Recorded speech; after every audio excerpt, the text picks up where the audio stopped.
Hello, everybody. Welcome, parents, guardians, to my period one students bright and early in the morning. I know technically you're probably expecting a Zoom call. Unfortunately, I am currently on a plane to California for a funeral, so I couldn't make it.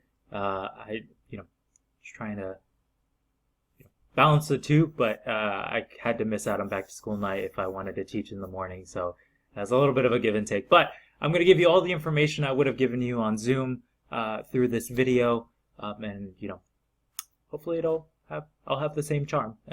We'll see. But welcome.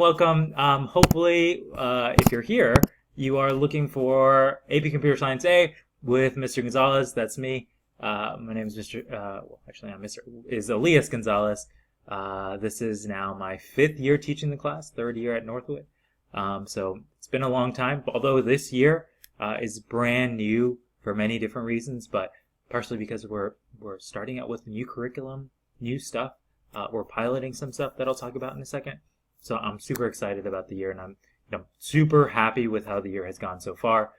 Really enjoyed having all of your children, students in the classroom finally, because I definitely missed that. But with that being said, here are the different topics for what this class is. So we will primarily be talking about Java and doing lots of different fun stuff with it. This course technically will map out to be just about a first semester computer science course at any college or university. As I know, especially I teach part-time at the University of Maryland. It's very similar to what we teach in a first semester course there. So with that being said, it's not going to be the most difficult thing. It's definitely going to be a lot slower pace, a lot more catered than it would be at a college campus, which is why I enjoy teaching it here, especially. But in the past, I've sort of taught these topics with lessons that I created, projects I created. We went around, we did different things. But this year, we're actually piloting a brand new curriculum with code.org. So I've worked with them this summer. I'm going to be continuing to work with them and giving them feedback on this curriculum throughout the year. So I'm excited that we're one of the schools that were chosen to do this curriculum, because I have taught AP Computer Science principles with their curriculum. I really enjoyed it. I love the way that they lay it out. So this year should be great.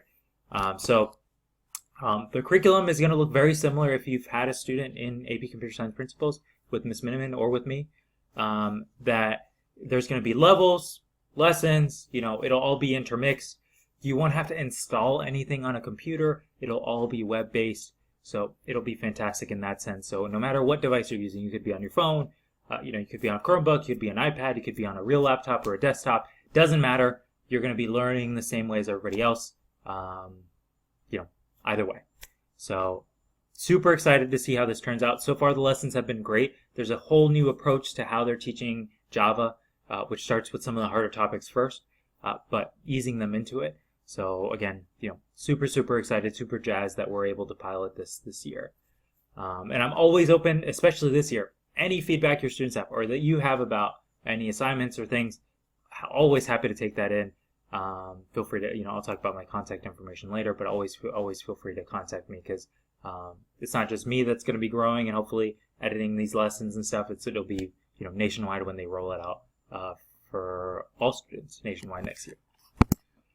So that being said, I wouldn't be able to talk about this class without talking about the AP exam. Now, the AP exam is not required. They don't have to take it. There's no way I could require them to. But I do highly encourage that and them to take it. And the reason why is because, actually, I'll talk about that in a second. Let me say the dates first. The exam is currently Wednesday, May 4th at noon. That's the first Wednesday of AP exams, the very first week of May. So a little bit earlier. Usually the exam's the second week of May. I enjoy that because we have a little bit more time to review, but we'll grow. We'll deal with it when we get to that. With that being said, registering for the AP exam, don't take these dates to heart, because they might change. This is from these days, I think either last year or 2 years ago. But I put it there so that you know roughly the window of when your students have to make a decision of whether they want to take the AP exam or not. Please, if it's a content, like if they're unsure if they'll do well in the exam, definitely come talk to me. I'm more than happy to, sway them and, hopefully in the direction of taking the exam, but I'll give them any insights from, what I've seen in former students and all the years that I've been teaching it. If it is a monetary reason that you're unsure about taking the exam, there's lots and lots of resources at Northwood. There are waiver forms for bringing down the cost of the exam. That typically, I would say I haven't met anybody in the 3 years that I've been here that has been rejected from a waiver. So typically the exam is $94. You ask for the waiver, it's $15 no matter what. This has nothing to do with free and reduced lunch. If you are free and reduced lunch, then your chances of getting it are near to almost completely 100%. But even if you aren't, please ask for the money. We usually have more than enough for everybody who's taking AP exams to get their costs reduced. So I know for myself, I took a lot of AP exams when I was in high school, more than I probably should have. Would never have been able to pay for them, right? Because they were $75 when I took them, and that was expensive. So I definitely relied on these. So feel free to let me know if you have any questions. I can put you in contact with Mr. Sauter, who's in charge of all this stuff, but definitely ask, and we'll see what we can do. All right, so that's about the AP exam, cost and logistics. But why is it important to take it? Why do I encourage them to take it? Well, it gets them out of 3 credits at the University of Maryland, Montgomery College, just about any university if they're deciding to do computer science or they want the credit for the computer science class. And each credit at UMD, I'm sure I'm going to have some former Terps, parents watching this video. Credits used to be a lot cheaper. Now it's pretty expensive, right? So I'm sure if you're anticipating your child's going to go to college, you're already a little bit nervous about how much it's going to be. But it'll save them 3 credits, and each credit is $350 at the university. That's more than $1,000, right? So definitely worth it. Along with that, they get the tailored experience of having a smaller class, roughly 20 people in this class, rather than a giant lecture hall. There's lots of benefits. And even if they don't, get a 5 on the exam, they don't get the credit automatically. They can take a placement exam at the University of Maryland or Montgomery College and still get the credit for it. Or they can at least walk in and have prior experience with an exam, with a course. And that's invaluable, especially as they're adjusting to college life. Half of the battle is, I'd say a quarter of the battle, especially with those intro courses from what I've seen, is the content. And then 3/4 of it is getting used to what college looks like. So at least then they can focus on the college part of it rather than the content part of it because they've already seen it before. Same thing at Montgomery College. Classes roughly translate just about the same. So class sizes are going to be smaller, of course, but definitely beneficial for them to take it. And again, overall, my goal is to teach the students the fundamentals of solving problems using computer programming. So using algorithms. It's not strictly programming. I don't enjoy, throwing around that word and being the first word I say, because it's really just about thinking logically. That's really what we're practicing in this class. All right, so I've only got about a minute and a half left, but I'm going to quickly talk about myself briefly. You can spot me over here in the bottom left corner. I graduated actually down the street. I'm a local kid, so I graduated from Blair, 2014.